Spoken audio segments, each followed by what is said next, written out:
and welcome back to Super Hell, aka the Mysteries Podcast, a show where two recovering Supernatural fans subject themselves to a rewatch so no one ever has to watch Supernatural again. My name is Ollie, I use any pronouns, and you can find me on social media at OllieFresh, it's fresh with a PH. And my name is Klaudia. You can find me on social media at Klaudia says, K-A-L-U-D-I-A says. My pronouns are she, her. And today we have returned to talking about everyone's favorite little man, Castiel, Angel of the Lord. It was funny. I was telling Claudia right before we started recording. We take our own notes, and most of the episodes are recounted from our memory and from our notes. But we do use the Supernatural wiki just to make sure we're remembering everything. And something I have noticed is that episodes that have Castiel, especially these early episodes, they always have a way better wiki. The wiki is always in excruciating detail. The page is 8 million miles long. And I think maybe part of it because it's very story heavy, it's very oh, stuff is going to be important later, but it's just so funny. I know that we talk about him every episode, even when he's not there, in absentia, but he will be back. Is he in the first episode? Or is he only in the second one? Yeah, he's in the first episode. He's in both of these episodes. He's in both of these episodes, and let me just say this. I'm recording this while on vacation, and I was a little tired when I watched these episodes, and I was a little eepy, sleepy, and something comes over me when he came on the screen. I was like, I'm awake. I'm alive. It was really dark for me personally. And in advance, I literally was like, oh, we're going to be unintelligible. And specifically with specific things that are said. I forgot to take notes on some specific quotes that were said, but I was like, I feel crazy. Basically all of my notes for these two episodes are just quotes. Things I've written down. And I think the last the last 10 bullet points from the second episode of my note, the second episode, are all just what the fuck, something's wrong, and then I will write a quote and then kill me.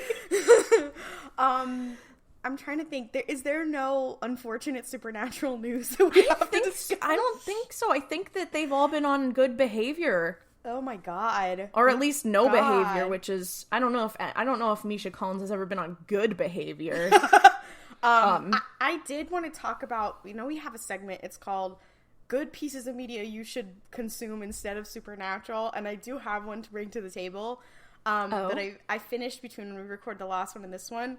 And I think it's apt, considering we talk a lot about angels this episode. It's Angel Yaoi. This book has been out for a little bit, and it's been very popular, but I think the audiobook just came out. It was originally indie published, and the audiobook just came out. And then the sequel, I think, also just came out, but I haven't read it yet because it doesn't have an audiobook, and I'm lame. It's called Angels Before Man, and it's so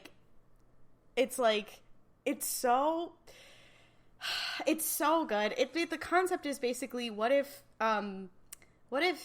Michael and Lucifer were homos? Instead of brothers, they were homos. But more importantly, that they were the first love story, and that was a part of Lucifer's fall. It's the retelling of the story of Lucifer's fall.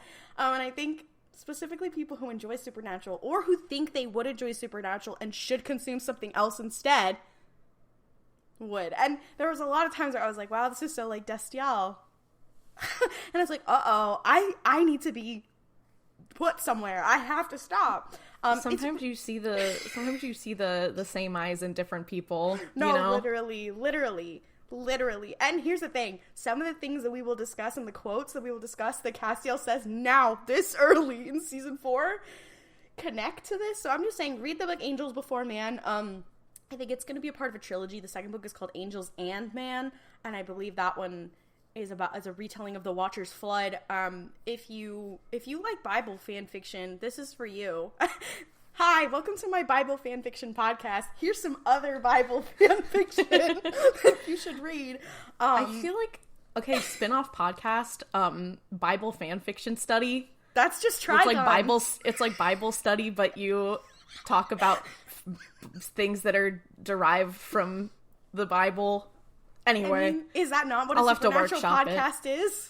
It's kind of And like in the last week, we've talked about Trigun, we've talked about the Locked Tomb, we've talked about Supernatural. That's basically this podcast. Exactly. Are we ready to get into it? I feel like this is like the least amount of time that we've just been shooting the shit. Now it's like, oh, these are good episodes. We're excited to talk about them. Don't jinx it, because Misha Collins will say something stupid, and then we'll have to come on the podcast and give another treatise about why his political views are bad.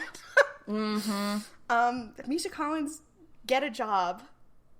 That's our other motto on this show. I will say, for the employed members of the Supernatural acting club, I will say all the people watching The Boys right now and now being a bit disappointed by things that Eric Kripke has written, wow, welcome to the club. I'm glad you joined us. Yeah, I'm like, hey guys, I'm not really welcome to the club, but people are like, oh my god. I'm like, Eric Kripke is an asshole. Let's not forget. Yeah. Eric Kripke does kind of suck. Like, this is not... We talk about Supernatural and we talk about how it was good back when he was working on, like, it was good when he was working on it, especially, like, now in season, like, these seasons. That doesn't mean that I'm like, yes, Eric Kripke stan. Yeah, I feel the same way about him that I feel about, like, Russell T Davies, where I'm like, I love his era for sure, but there were a lot of problems. And a lot of which stemming from him. And a lot of those problems do show up in his other works, I fear. Who said that?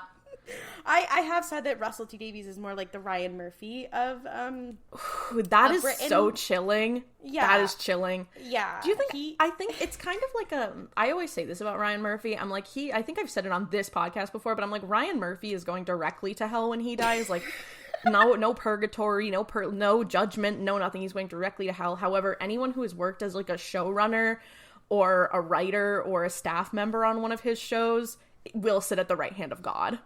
Well, and I think that's probably that's like a general Hollywood thing, because I think that they have suffered in literal trenches, and so they have been able to come out victorious. Not to say that you have to suffer in trenches to be a good artist. Let me be clear. I'm just saying it's not mutually exclusive. If you've been looking forward to us being insane more, the time has come. And I feel like we've said that like 800 times. So... Okay, the first episode, and I think I remembered this. Like, I remembered this as soon as it was like, I was like, oh, I remember this episode. It's called Death Takes a Holiday. And season 4, episode 15, that's right, we are, I believe, at the halfway mark. Right?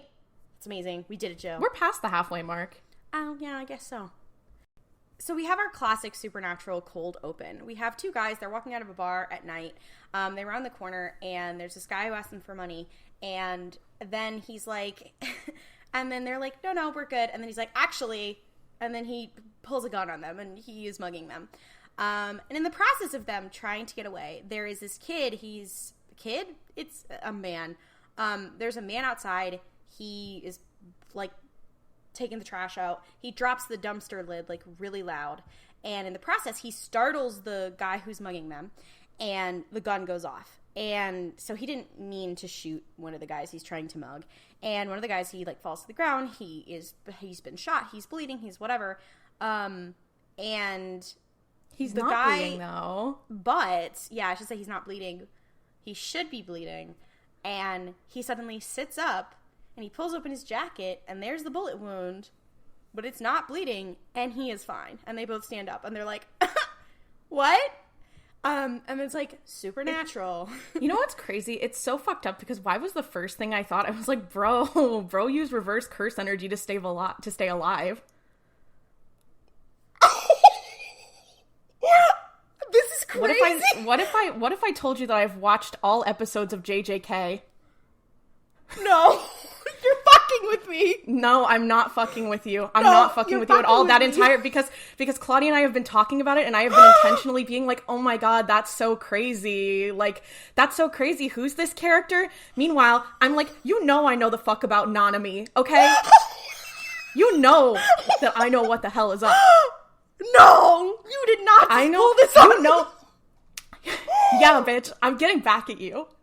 I have watched all of Jujutsu Kaisen. Did you watch and I started reading the manga. Did you watch Of course I watched the fucking movie. Okay.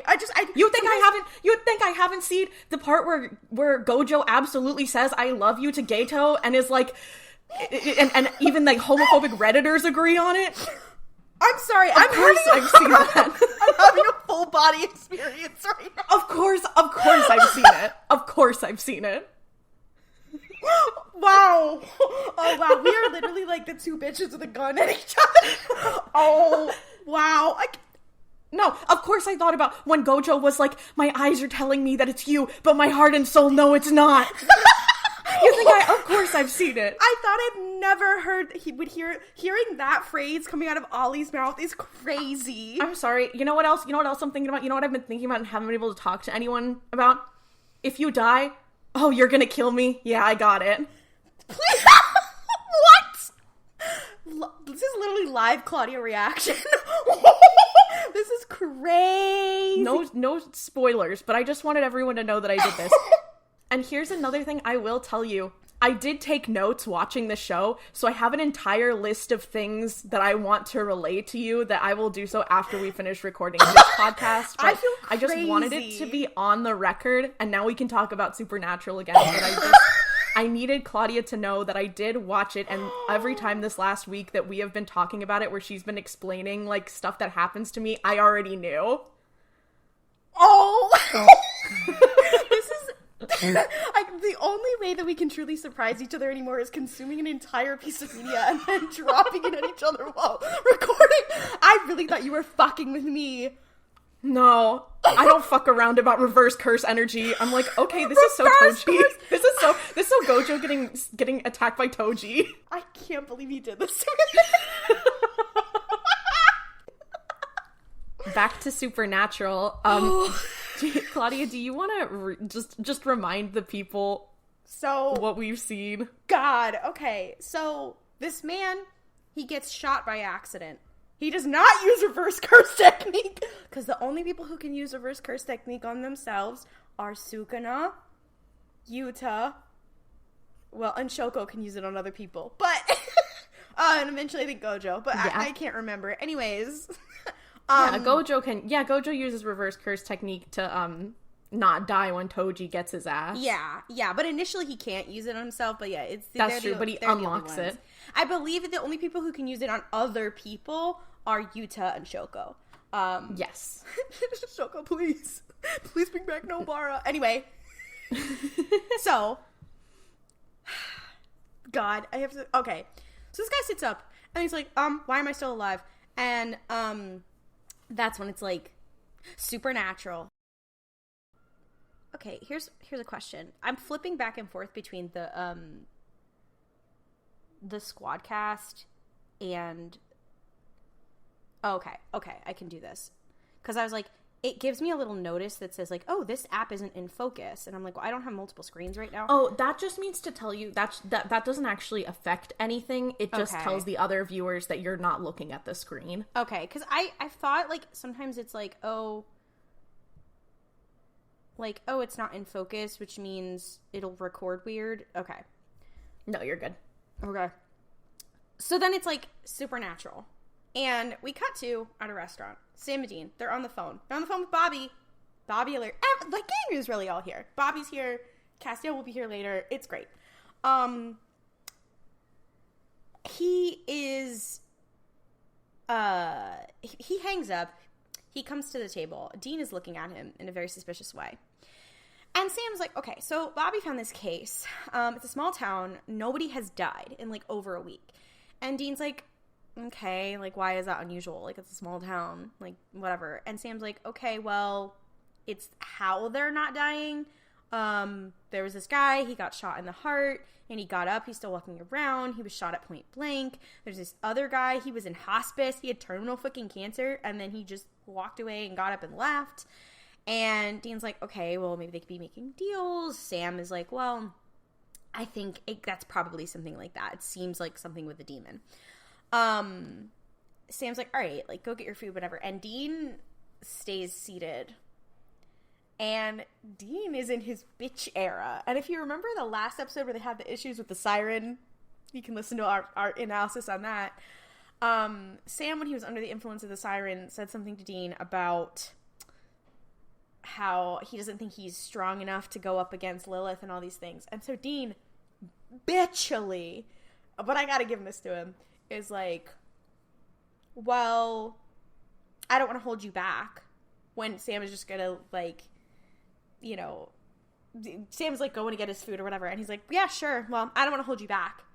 And Sam's like, girl, I did not say that. I was under the influence of the siren, and are you gonna get over it? And Dean's like, we'll see. Like, it's so bitchy of him. Like, he's such an asshole. But then again, this is the first time I think that he's dealt with maybe my younger brother is more powerful than me, because he's always been like, I have to save him. So he's working through some shit, and I'll give him that. And the other thing too is that, like, Sam did say that, and Dean was also under the effects of the siren, and I think like in his heart he knows that the things they said to each other were true. Yeah. Because, like, this episode does convey, and I think all of the past episodes too, like, Sam saying that he doesn't think Dean is strong enough to do this, like, it sounds cruel, but, like, it is kind of true. You see it again through this episode especially. Yeah. And, like, the next episode especially.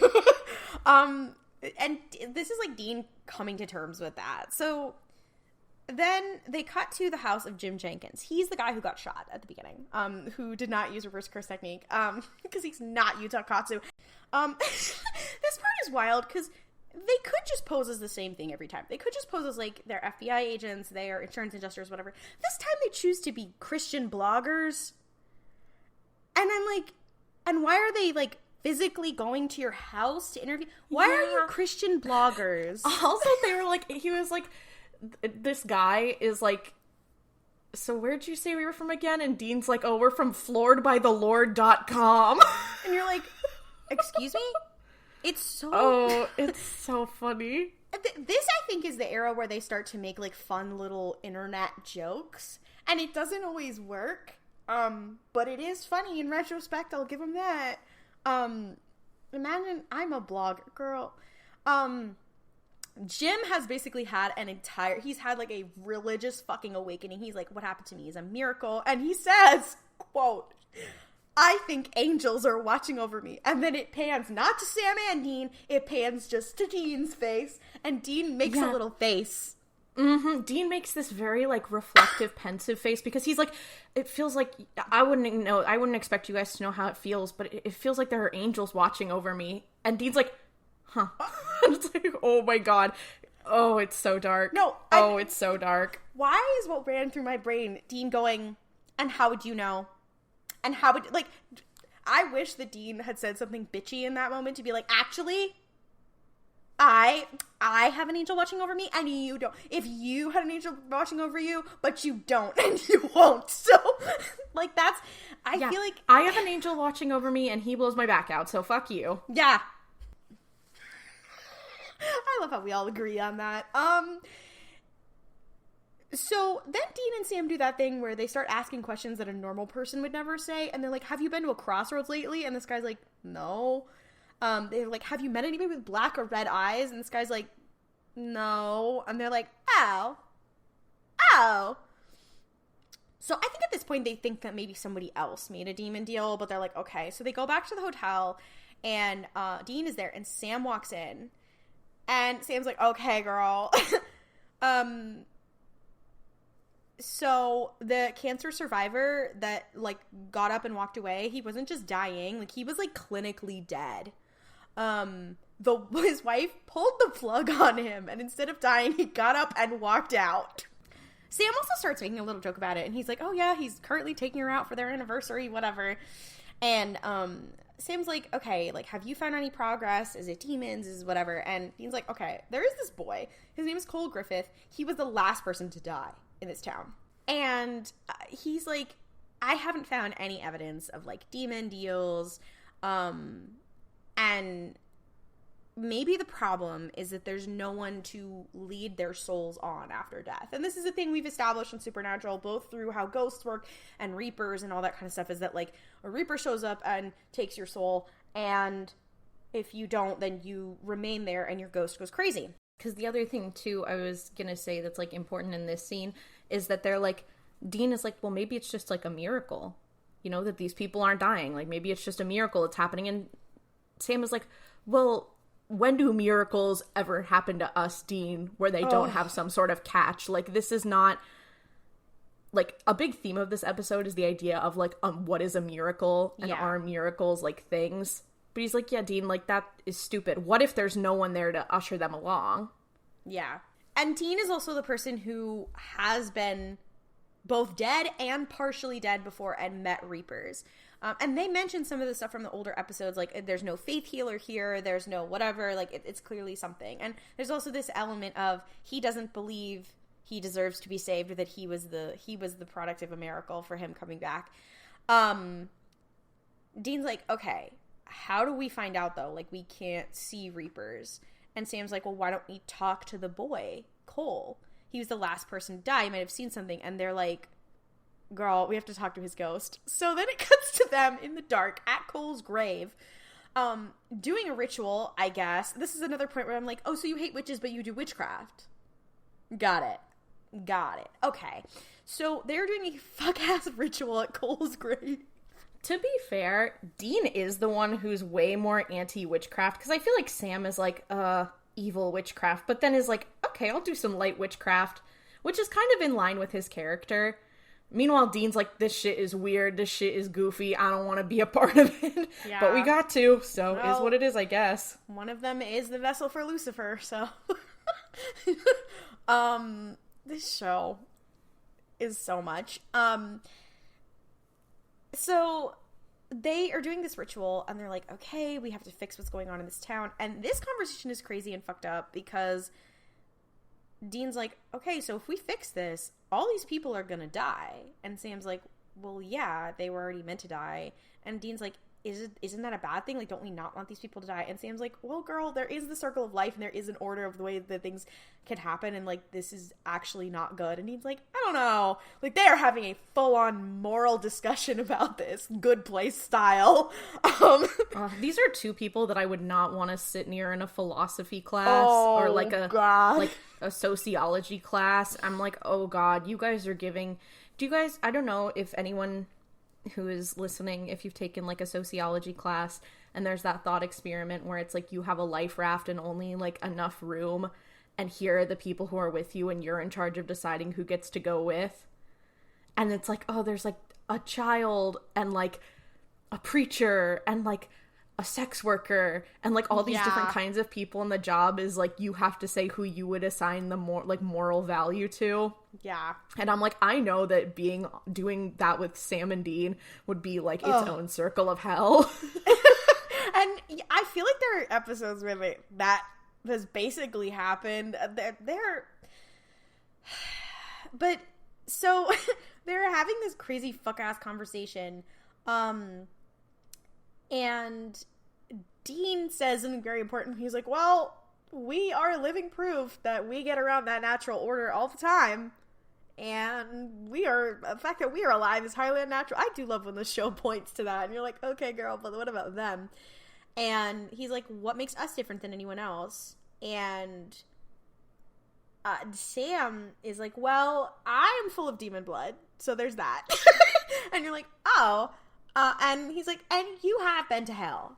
And in the middle of this crazy fuck-ass conversation, a man comes up and is like, girl, what are you doing? Is this devil worship? Like, what are you fucking doing? And for some reason, they are not prepared for someone coming up. They don't have anything to say. Like, they didn't think that someone might come up to them, and they're like, oh, it's not what you think. Dean has this really funny moment where he's like, oh, no, it's not devil worship. We're, I actually don't have a good answer. like, says that word for word. And you're like, girl, like, I love how they're like, this is their job. They are actually pretty bad at it. They're objectively bad at it. They need to hire like a publicist. Please. Like, they need to hire someone who comes with them, who's like there, like deals with people. It's like, sorry, no questions. That's literally Bobby whenever Bobby's with them. Like, because Bobby is good at his job. Then Sam's like, all right, we're gonna leave. And the man is like, actually, you're not going anywhere. And he makes this weird face, and you see his eyes go black. And Dean's like, oh, shit. And I forget what he says, but basically, that's Alistair, a.k.a. the demon who tortured Dean in hell, who they thought they killed, or at least exorcised.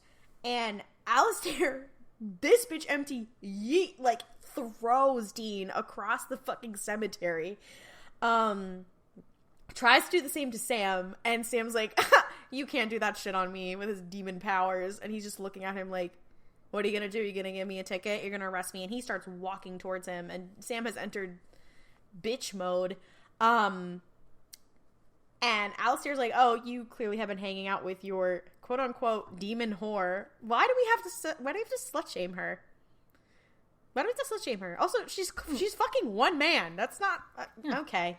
If anyone, it's the whore, it's Sam. No, literally. He's giving it out to anybody. Not that there's anything wrong with that. I think we should slut-shame him, specifically. Nobody else, just him. Yeah, not because having a lot of sex or sex with multiple partners is bad. Just unless because you're he's Sam. Yeah. He's Sam. And it seems like if you sleep with Sam, you're fucked. So just don't do that. Don't do that. Morally, he should be mindful. Yeah. Which he does joke about at several points.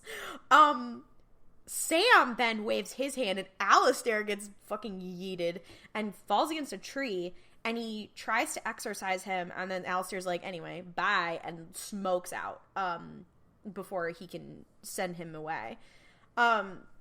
It cuts to the hotel, and this is, I feel like, one of the only times that we have shown, like, one of them gets thrown across the room, because they get thrown a lot in the show. They get thrown a lot, and one of them gets thrown across the room, and it actually having repercussions. Dean is, like, laying on the bed. He is clearly feeling like shit, and Sam's like, girl, how are you? And he's like, I'm in pain, clearly. I have taken a lot of meds and drank a lot, and I feel like shit, because I just got thrown across a fucking graveyard.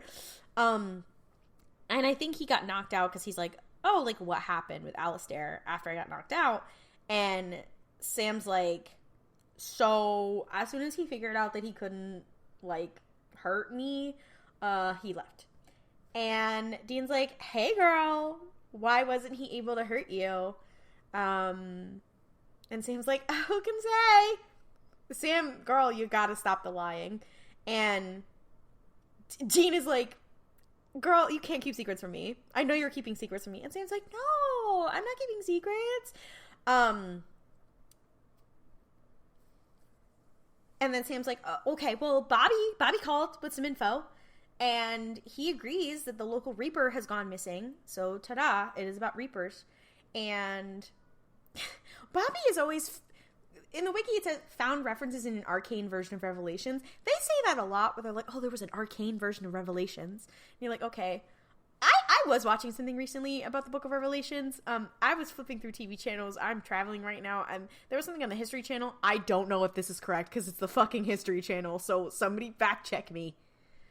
Where they were like, yeah, there's some theories that, like, when they were writing the Book of Revelations, that there was a lot of, like, the different horsemen and stuff, like, those are all references to, like, stuff that happened in Roman politics, and they were, like, making a commentary on how, like, the Roman Empire was falling.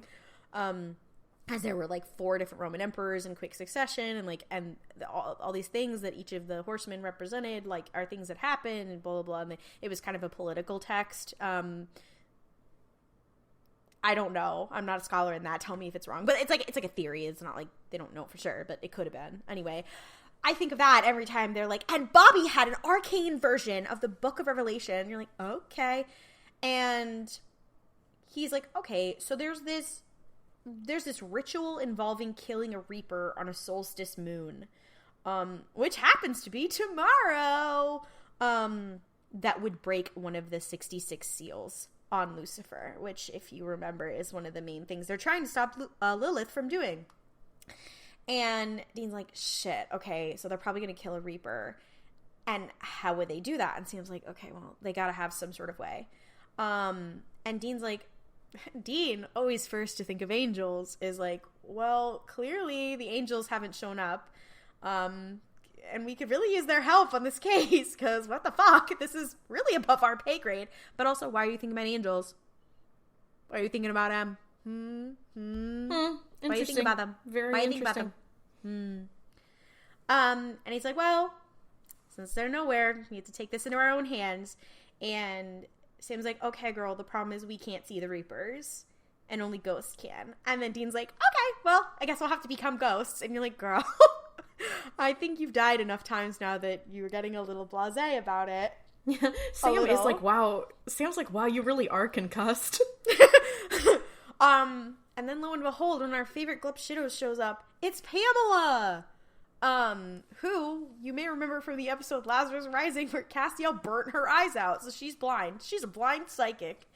Yeah, and then Sam and Dean came back to visit her recently, and she grabbed Sam's ass. Yeah, and unfortunately in this episode, her sexually harassing them does continue, and you're like, okay. Does it? Yeah, but she whispers to Dean, she's like, you got a nice ass or something. I was not paying enough attention. I don't remember that at all. That? You don't remember that? Okay. No. I'm sorry. I might be. I don't know. And I was trying to pay attention too. There's a lot of things I forgot. There's a lot of things in this is a very packed episode. Yeah, both of these episodes are really packed, so we will probably miss things. She looks at the two of them and she's like, okay, which one of you assholes wants me to do astral projection? And Dean's like, hey. And she's like, okay, so you want me to rip out your soul just so you can wander around in the spirit world? And he's like, it doesn't matter where the Reaper is. Like we have to do this. And she's like, okay, I'm just letting you know, this is crazy and really dangerous. And he's like, it's fine. Like, you know what you're doing. And she's like, I know what I'm doing, but you don't, and you're going to be alone in there. And he's like, okay, well, that's why we've got you. And she's like, oh, okay. And she straight up says, she's like, I'm pretty sick of being drawn into your angel demon bullshit. Every time you draw me back in here, I get hurt, and I'm tired of this. And he's like, I'm so sorry. Dean is like, I'm so sorry. This is about the end of the world. Which means no more of, like, the shit that you like to do. And so we need your help. And she's like, fine. So they close the curtains. They set up candles. And Pamela's like, okay, so how do you plan on doing anything if you're, like, at just an astral projection? Like, what are you going to do? And, like, you won't be able to, like, physically interact with anything. And Dean's like, well, ghosts are always kicking our ass. And Pamela's like, hey, girl, the reason they can do that is that they've had years to practice to be able to move things, and you won't. And Dean's like, well, I can speedrun that. And you're like, girl. This is another moment where I say another piece of media that you should consume instead of Supernatural is the show Ghosts, not the US version. The original UK version. I love that show. It is so fucking funny. Oh my god. Yeah, slay. There is one ghost who can move things, and he, like, struggles to do it, and I think of it every time they mention it in this fucking episode. He's, like, a former, like, Parliament MP, and he's, like, kind of an asshole, but he's the only one who can move anything. The comedy is so... Just watch BBC Ghosts. It's a good fucking show. Anyway, the BBC Ghosts-ification of Dean Winchester. So they both lay down. They close their eyes. She does, like, a Latin incantation, and she's like, all right, get going. And he sits up, and Dean sits up and is like, they did this really well. Dean sits up, and he's like, oh, it doesn't seem like it worked. Like, what do we try next? And she doesn't answer. Clearly, she hasn't heard him. And he's like, oh, and he looks across at Sam, and Sam is still laying down, and then he turns around, and Sam's spirit is standing behind him. And he's like, oh, I guess it worked. And he's looking, and he sees himself laying on the bed, and so Pamela's like, all right, like, I can't see you guys, but, which makes sense because she's blind, but you guys are clearly in it. I have to be able to bring you back. So, she goes up to Sam, and she says, I'm going to whisper the incantation in your ear when I'm going to bring it back. And she goes up to Sam, and instead of whispering in Latin because she doesn't want to bring them back right now, she says to Sam, you've got a great ass. And Sam, like, kind of smiles, and Dean's like, what did she say? All she does is sexually harass that man. So then we get, and the Supernatural Wiki said this as a caption, fun with astral projection. the boys that are walking around outside, there's this jogging woman, she runs right through Sam, and it's very funny, and then they're like, you know, he sticks his hand through Sam, and is like, oh, it's funny, and then Sam's like, can you get your hand out of my body? And Dean's like, okay, prude, and I'm like, what are we doing? What are we doing? That's gross. So the boys' astral projection walk around for like hours in this fucking town. They haven't found any signs of demons stealing reapers. They haven't found anything. And they pass a house, and there is a kid in the window who's looking right at them. And they're like, and he can see them. And Dean's like, oh, that's because that's Cole, the last kid who died. That's his ghost. And then like the kid like disappears. And so they go into the house, and they observe the saddest fucking thing where Cole's mother is in his room. She's calling out to him. She knows his ghost is there because something moved. And a soccer ball starts to move and flies at her, and she screams, and she like runs out of the room, and she runs right through Sam and Dean, who are just walking in. And Dean yells at Cole, the ghost, to stop. And he's like, how are you moving things? And Cole's like, and who are you? I'm trying to fucking talk to my mother. And Sam tells Cole, he's like, okay, girl, you're dead. And Cole, and he tries to give him like the gentle Sam speech, and Cole's like, girl, I know. I know. He's like, okay, Haley Joel. Yeah, I fucking know I'm dead. Like, the fucking references are so... Also, fun fact, this is the kid who voiced Nemo in the original Finding Nemo. No, that's what I was like, why do I know him? And I'm like, yeah. I also knew his face. I was like, what do I know him? I feel like he has one of those faces, because I was looking through, like, what he's been in, and it was nothing that I was like, this is identifiable, but I swear I've seen him before. But maybe, I think he might just have one of those faces. So Sam is like, you're dead, and Cole's like, we know. And Sam's like, oh, well, we actually just came because we wanted to talk to you.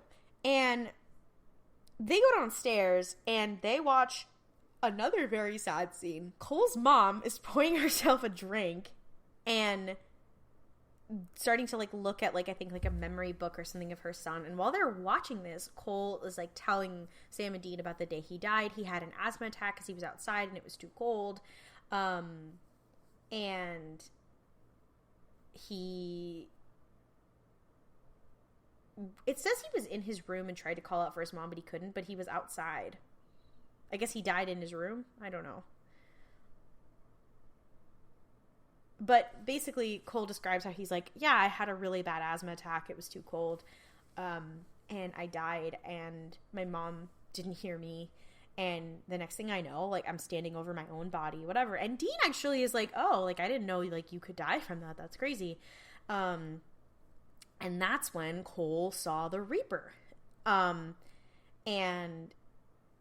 she wanted him to go with her, and he's like, I don't want to go. I don't want to leave my mom. And Sam's like, okay, well, how did you get rid of him?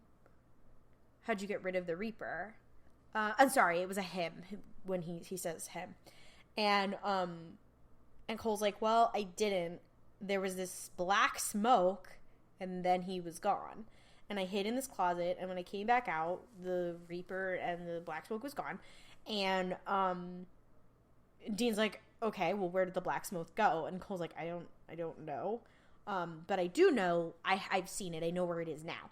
And as soon as he says that, the lights start flickering, and Cole's like, oh shit, they're back. And he disappears, and Sam and Dean are like, who's back? And then there's this wind, and they see a white shape coming down the stairs towards them. And Sam's like, oh shit, it's another Reaper. And it materializes, and lo and behold, it's Tessa, the Reaper who tried to reap Dean when he almost died and was in a coma after that fucking car crash in the end of season 1 or season 2. It's Tessa. I'm pretty sure it was the end of season 2. No, it was the end of season... I don't remember at this Doesn't point. matter. No, it was the end of season 1, because the end of season 2 is Dean making the deal. Yeah. So it's Tessa, and she's like, "Hi, Dean," and he doesn't remember her. And he's like, "Do we know each other?" And she kind of looks at him. She's like, "We go way back." And this is a part where I'm like, "Huh?" He's like, "Okay, you'll have to remind me." And she comes forward and she kisses him. And you're like, what about the lore says that that the Reaper has to kiss you to get the... They do a lot of like, and they have to kiss him just because he has to kiss... he has to kiss beautiful women enough, so we have to make up lore reasons why, because otherwise he's a homosexual. They just make up reasons. Gay vibes were too strong. No, Gay vibes were too strong. He's like, "Oh my god, this angel who's looking over my shoulder. I have to kiss a woman." Tessa comes forward and kisses him, and suddenly all the images flash of all the time that they were in the hospital and he was almost dead, and and his father and the trucker demon tried to kill him. It's basically a little recap for the viewers as well, and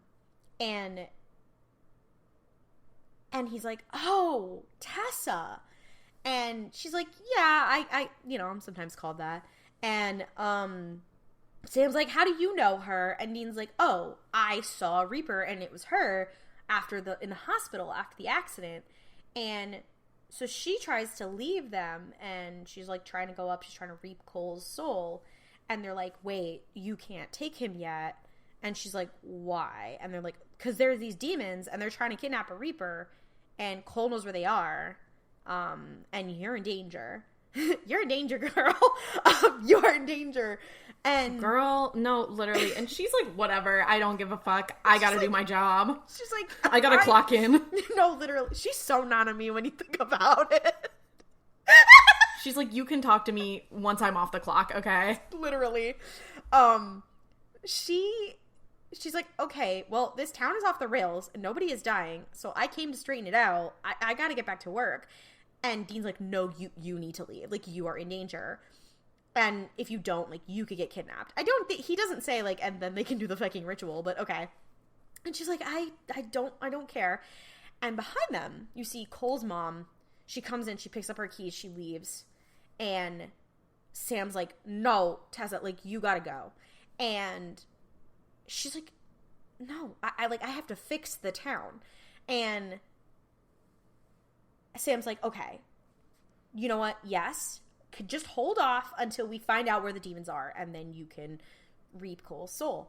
And Dean is like, and then Sam is going to go talk to Cole, and Dean's like, "What are you going to say to him? Like, are you going to lie to this kid?" And Sam's like, "Whatever it takes." And Dean and Tessa are looking at him like, shit. Sam's going to go lie to a child. We cut to upstairs. We see Sam with Cole, and Cole is like in the closet of his room, and Sam sits down outside of it, and he's like, "Hey, I understand this is confusing and this is scary," and Cole will not tell him where the black smoke is. He's afraid that the truth, basically, that, well, if I give you this information, I'll have to leave and they'll reap his soul. And Sam's like, "That's not true. You will never have to leave her." And it's very sad, and you're like, oh, he's having to lie. And Sam is like the sensitive one who's good with kids and stuff, so it's very like sad. Yeah, Sam, the kid is like, Cole is like, "I can't leave my mom, like, she's so sad all the time." And he's like, "Well, what if I said if you help us, you won't ever have to leave your mom?" And he's like, "You can do that?" He's like, "Of course I can." I was like, he's such a... I think it's kind of scary, too, when Sam lies, because he is so genuine that when he lies, it's, like, so deeply off-putting. And it's supposed to be a reference to the fact that he's becoming more and more like Lucifer. The king of lies. I will say, this is a point where, you know, the storytelling is good. It's good storytelling here. I'll give him that. Downstairs we see Tessa is like hey, like, you know, I didn't think I'd see you again. And Dean's like, well, how so? And she's like, well, to be honest, you are kind of the one that got away. Like, you fascinate me. I don't know how that's fucking possible. And that never happens to me. And he's like, well, can I tell you in secret? And she's like, she's literally like, and who would I tell? I'm like, damn, girl, do you not have any Reaper friends? That's so sad. Lonely is the life of a Reaper in the Supernatural universe, apparently. No, literally. And I'm thinking about Taco and Kravitz in this moment. Stop, you say that, and that, like, activates me. I feel like the Winter Soldier, like, that's, like, my trigger words. Guys, if you haven't listened to The Adventures on Balance, I was listening to it before it was even called Balance, baby. I was listening to that shit when it came out. If I could listen to The Adventures on Balance for the first time again, I would. If I could wipe my memory and experience it again for the first time. No. Oh, sorry. Now I'm just thinking about Taco. Oh God, Taco I can't do TV. this. We can't talk about Castiel, Taco from TV, and fucking Nanami Kento in the same episode. This is not good. It's getting crazy. Oh, area Supernatural podcasters are a fan of the McElroy brothers. Fork found in kitchen.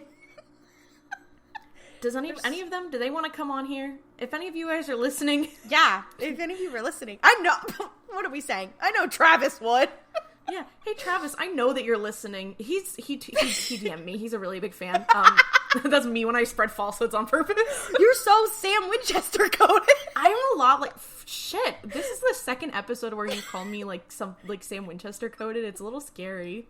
That's so dark. I just love Tessa being like, who am I gonna tell? I'm like, girl, you should hang out with Kravitz. I hear he's fun. And Loop and Barry, they're also Reapers now. Tessa, get to it. Yeah, can you just do some light universe hopping? Yeah, I mean they do it all the time. So Dean's like, okay, so the entire year after I met you, I always felt like I was missing something. And now that I remember you, I know it was you. And I know that I regret that I didn't leave with you and go into the great beyond. And I know it was you, and I wish I had just left. And you're like, Dean admitting that he is suicidal. And granted, then he could have prevented himself going to hell, so I guess I agree. And he said I would have been able to avoid all the pain that I went through he says of losing his father and Sam, but like going to hell is the other one. I think that's also, though, like, the fact that he says, like, because here's the thing. The other thing, too, is he was saying, like, in the year after this happened. Yeah. Like, he's specifically talking about, like, the year after he died. He was like, it was really hard because I lost my dad, and then I had this weird thing with Sam. Yeah. And I thought I was losing him, too. And I also think even, like, it makes sense for him not to bring up hell, because something about Dean Winchester is that he tries so hard to, like, decenter himself in every conversation. Yeah. So it lines up that he would focus more on, like, the pain of losing his father and the pain of losing Sam than it was really hard for me to be in, you know, hell. Yeah. He's like, well, and, you know, none of that matters now because of everything that's happened. And Tessa clocks his ass and is like, well, is that because of the angels? So you're telling me that he's like, well, I wanted to die, but now it doesn't really matter. And she's like, oh, is that because of the angels? Oh, because of Castiel? What's going on? What is going on? Something's happening. Something is shifting. It's so crazy watching this because it's like, we know, because at this point it was like, the fandom was not really like, it was building slowly but surely, but this was like before like the fandom really like popped off. But I'm like, oh, they're building up to something life-changing. They are building up to something like, the foundations are being laid for what will become one of the most notorious ships in online history. Like, the foundation is being put down as we speak. They are laying concrete as we speak. Yeah, and it's not like, oh, like on a shaky foundation. Like, the foundation is rock fucking solid. Like, Dean is, he's like, oh, like, you know about that? And I'm like, yeah, her gaydar was right there. And I was like, why wouldn't she know? Leave her alone. And he's like, well, despite all the horrible things that I've done, and he says, the fact that someone upstairs decided he was worth a second chance makes things different is a miracle. And he doesn't know how that makes him feel. And you're like, oh. Oh. It's fucking crazy, too, because Dean is telling her this. He's like, yeah, like, someone upstairs, even after everything terrible I've done, has decided I deserve a second chance. It makes me feel... And he pauses, and then Sam comes back. And you're it's like, so fucked. That's crazy. It's also very sad knowing that the reason that he is saved is not on his own merits. It's because they want him to be the vessel for Michael. Which I feel like Cass kind of addresses later. Is like, I don't like that. I don't like how they use you. Suddenly, Sam clears his throat. He walks in with Cole, two ghost besties, and Cole's like, okay, I saw the black smoke. It was at the funeral home, and it was at my funeral. And then, suddenly, the lights start flickering, the door bursts open, the black smoke comes in, and it takes Tessa, and they're like, oh, fuck. And they're like, oh, shit, like, we can't do anything, like, we can't touch anything. And they both look at Cole, and they're like, wait, he can teach us how to haunt. And so we cut to this fun little moment where they're outside on the porch, and Dean is looking at a little windmill, and Cole's like, you just need to concentrate and look harder. And Dean he's like, all right, Yoda. They're making so many references here. So Dean is concentrating at this windmill and finally gets it to move. And then it stops, and he's like, oh my god, I did it. And Cole is like, did you pull a muscle, old man? Like, you're like, damn. And Dean's like, ugh.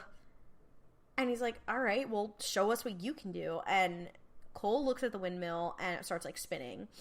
And then the swing on the porch sways back and forth. The chimes start moving. And Dean and Sam are like, damn, you're pretty good. And Cole's like, yeah, this is not even the good stuff. Like, clearly he's been working on this. And he died pretty recently, so all right, talented kid. They go back inside the house. The Ghosted and Talented program. Wait, you could have ate that up. They go back inside the house, and Cole then punches Sam in the stomach. And he's like, well, if you want to physically hit something, you have to, like, be angry. Which connects to the fact that a lot of the ghosts, once they lose their mind, they're angry. And he's like, he starts punching them, and Sam just, like, reaches out and just stops him. And suddenly, Cole disappears and reappears behind them both. And Dean's like, oh my god, like, you have to teach us how to do that. So later, they go to the funeral home. They see it is covered in these blue symbols. Dean's like, why is no one reacting to the writing? And Sam's like, maybe it's something that you can only see in the veil. And that's why we're the only ones who see it. They go inside. They find another strange symbol on the floor. And both of the Reapers are laying trapped inside of it. And there's a demon in the room. And then, clearly the training has worked, because Dean disappears and reappears next to the demon and punches him and then disappears. So I don't know how fast they did this fucking training. And then the demon turns, and then Sam is there, and they're like, they got his ass, and they're attacking him. He tries to hide behind, like, a coffin, and Dean's like, wait, being a ghost is kind of fun. And they kind of corner the demon, and then another demon comes in and has this big chain, and they're fighting over, like, the demon, like, jumps over the coffin, grabs another chain, and then they hook them together so that Dean and Sam are caught inside, because it's iron, and that's one thing that they use against ghosts. And they're like, fuck, now we can't get out. And then after a moment, our best friend Alistair walks in, and he's like, well, did you have any trouble finding the place, Yeah, he walks in a new body, and this new body has a fun thing, which is a fuck-ass accent. Oh, God. The way that this actor talks and portrays this character is so fucking crazy. It's because so I feel weird. Like a lot of the times when you get a demon character or a character on this show who has, like, multiple vessels, they still will maintain a pretty, like, at least somewhat consistent pattern of behavior and of speech. Like, even though it's clear, like, Ruby's new vessel is different from her old one, you still buy that they are the same character. Yeah. But this is, like, like, it's like, he talks like this, and is, like, has some weird accent, talks like he's gonna do this. Like, he has both an accent and an affect. It's very odd, and it's very weird. He's weird. He's weird and scary, though, but I'm like, this was a really big choice for this character. And you know what? Go hard or go home, I say. He picks up a shotgun. I guess it's not one of theirs. And he shoots Dean, and then Dean disappears. And then he's taunting Sam. And he's like, well, you can't use your shit on me if you're a ghost. And Sam's like, go to hell, which is like, haha, that's funny. And Alistair's like, yeah, I've been there. And they just keep sending me back. So to break the seal, I have to kill Death twice. And during this whole thing, Alistair keeps shooting them with rock salt. He shoots Sam. And Dean's like, why do you keep shooting us? It's not going to do anything. You can't kill us. And then we cut to the motel room where Pamela is sitting with their bodies. She hears something creak behind her. She quickly stands up. She can't see. She's blind. She goes to the door. She locks it, and she can hear that there's this strong wind that comes through the window. And we cut back to Alistair holding this big-ass Reaper sickle against one of the Reaper's throats. And he's like, where did you get the sickle? And Alistair's like, oh, I got it from the horseman, Death, and, his 3 pals. And they're looking forward to the apocalypse. I thought that all the Reapers had a sickle. You just can't see it, but, like, okay. Also, the reference to Death, I was like, oh, reference to one of my favorite episodes of Supernatural. That episode's crazy. That was one of those things where I was like, is it a good show? Hold on. Yeah. Also, it's so funny, too, because he pulls out the sickle, and Dean's like, isn't that a little on the nose to kill a Reaper with one of those? And he's like, well, it pays to have friends in low places, so... I'm like, you know what, Alistair, you kind of ate that one up. Like, that was funny. He says another incantation. He slices the Reaper's neck open. There's wind, there's thunder, there's lightning. The girls are going crazy. And he throws the dead Reaper down, and then he grabs Tessa, and he's, like, pulling her up by her shirt collar. And the boys are like, fuck. And they concentrate on the chandelier, and they're like, all right, let's try to get it to fall. And Alistair begins the incantation, and we cut back to the motel. Pamela has now shut the window. She turns around. She knows somebody's in the room. She's pulling back curtains. She's looking everywhere. She goes back towards their bodies, and a man steps out, and she senses him, and she runs for the bed, and she begins to start speaking the incantation into Sam's ear to wake him up. But then the man grabs her and pulls her back. We cut back to Sam and Dean. They get the chandelier to fall, and it scrapes away part of the symbol on the floor, so then Tessa can disappear and not be trapped in his hands. She reappears and unhooks the chains, and then the boys and both of them disappear. They're outside the funeral home. Dean and Tessa reappear, but Sam is not there. And Tessa's like, where is he? And Dean's like, you go. You gotta get out of here. I'll find Sam. We cut back to the motel. The demon and Pamela are fighting. Because it's another demon. She's trying to, like, say the incantation in Sam's ear to get him to wake up. And this guy is fucking manhandling her. He throws her onto a mantle. And she's trying to get back up. And he pulls a knife and stabs her in the stomach. And Sam, of course, then wakes up. He jumps up. And he uses his powers. And he just sends the demon flying against the wall. And he is full, like, berserker mode. He, like, clenches his fist, and then the demon pours out, and the key thing is, not only did he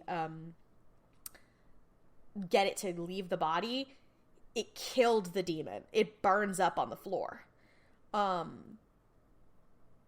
He runs to Pamela, and she's laughing, and she's like, God damn it, like, I can't die in this stupid fuck-ass town.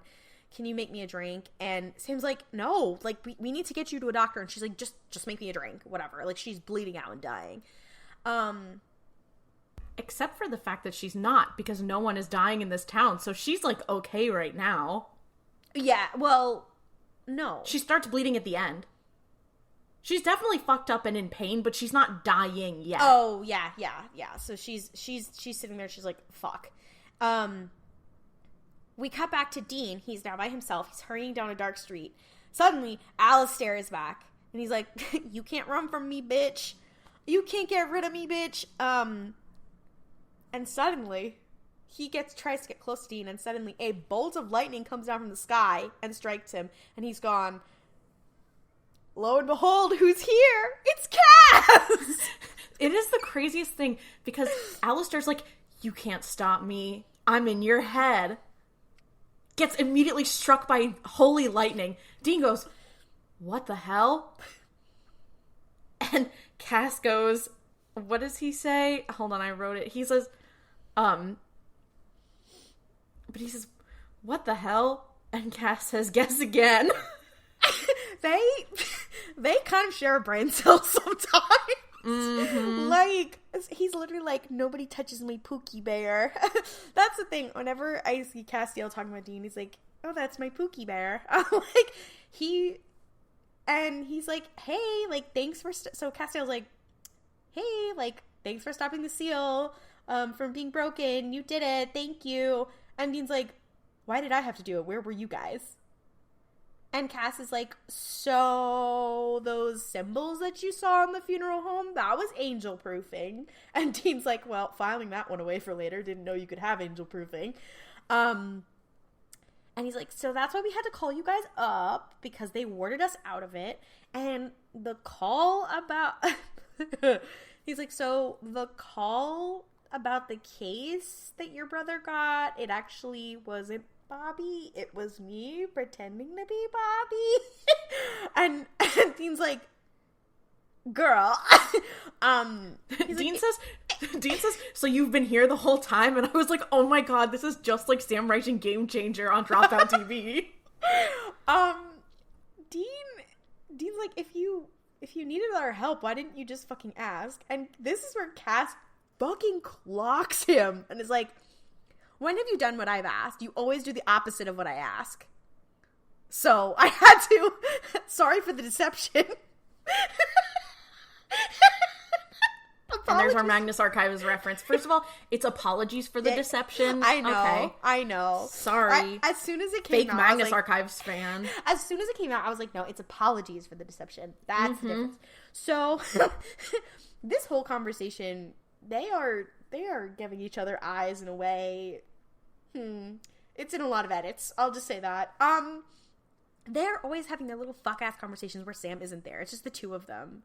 And you're like, and the thing is, in this show, the only people who have intimate conversations between the two of them alone is usually Sam and Dean. And now Dean is talking to a man he is not related to. This is a big step for him. It's finally. I also think it's a big step for Dean in just developing a genuine connection with someone who isn't related to him. That's so, or someone who didn't like know him as a child. This is so exciting. And you know what? And he's tried to make friends before, but much to unpack. And it's I have to stay silent. Anyway, Dean's like, okay, so now is everybody gonna start dying again? And Castiel's like, yeah, to everything there is a season. And I'm like, all right, Cass, pack it up.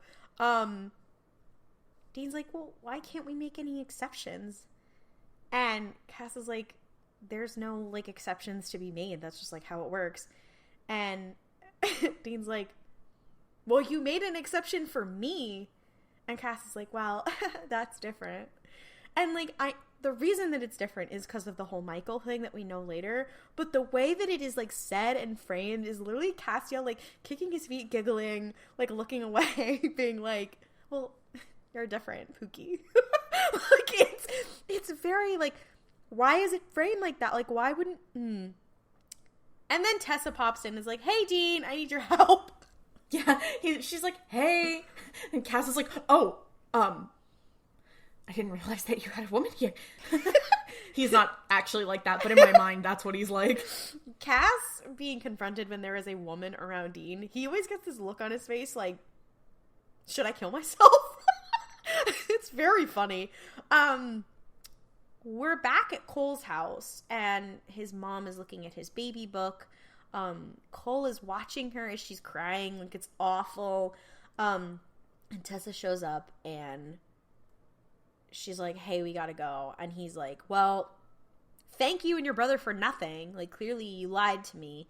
And Tessa's like, hey, your mom is still like a wreck because she can't let go, because she can still feel you in this house and she can't grieve and move on. And she's always going to be in pain because you can't let her go either. And he's like, well, what's on the other side? Like, what's next? And Dean's like, listen, girl, she is not going to answer. I already tried. And he's like, hey, you need to go with Tessa because one day your family is going to be gone and there's going to be nothing left for you to hold on to. And the implication is like, and you'll go crazy like all ghosts do. And so you have this moment of Dean being like, listen, we're all scared and that's okay, whatever. And I like that moment because it's also kind of him admitting of like, death was scary for me and I wish I had gone. And also I went to hell and it was very scary. And he's like, it's okay for you to be scared because I've been through some shit, which I thought was nice. And so then we see like Cole, he looks back one more time at his mom. He's like, okay, to Tessa. And he walks forward and she gives him a hug and then he disappears in this bright light in front of her. And then you see like his mom look up as if like something's different. And clearly she feels like a weight has been lifted, whatever. And Dean's like, hey, like, you know, look after him. And Tessa's like, well, you should look after yourself. She's like, I've been around death and represent death. And she's like, the one thing that I've learned about it is that people lie. And this speech is crazy. It goes like, hard. I loved it. When I wrote down, like, watching this, I was like, I love Tessa. She ate. She's like, you know, people lie about where someone goes after they die, or that the fact that like this person is going to be at peace. She's like, you know, people lie to make themselves feel better about this scary experience, and but there is no such thing as miracles. I've never seen one. And she's like, I know that you think that the angels have something good in store for you and that you've been given a second chance. But I think that's unrealistic and you need to like get your head in the game and you need to trust your instincts because you know that there's something bad coming and you need to be prepared for it. And he's like, oh shit. And I think this speech is so like sad because this was one moment where Dean was starting to realize of like, maybe I do deserve to be a part of a miracle. Maybe I do deserve this kind of thing. Like, I'm trying to figure it out, whatever. And she's like, be fucking for real. They wanted you for a reason. Which she's not wrong, unfortunately. But it's like, it's really sad. It's fucked up. Dean Winchester is the king of not being able to catch a break. No, but literally. Also, another thing that happens in this scene is that she's like telling Cole, like, okay, let's go. And Cole looks at Dean and he goes, are you coming? And Dean is like, I'll be there sooner than you think. Well? And that he fucking was. And that he fucking was. I know, because when he said that, I was like, oh, so the rusty nail haunts us, huh? Huh. Then we have Dean. He hears Pamela's voice speaking. And he wakes up and we see Sam helps her sit back down. She's clearly still hurting from being stabbed. And Sam's like, well, like, we have to talk to Tessa, like, to stop her from, like, raping you. Like, we have to get help. And she's like, it's too late. She has started bleeding again. She is dying.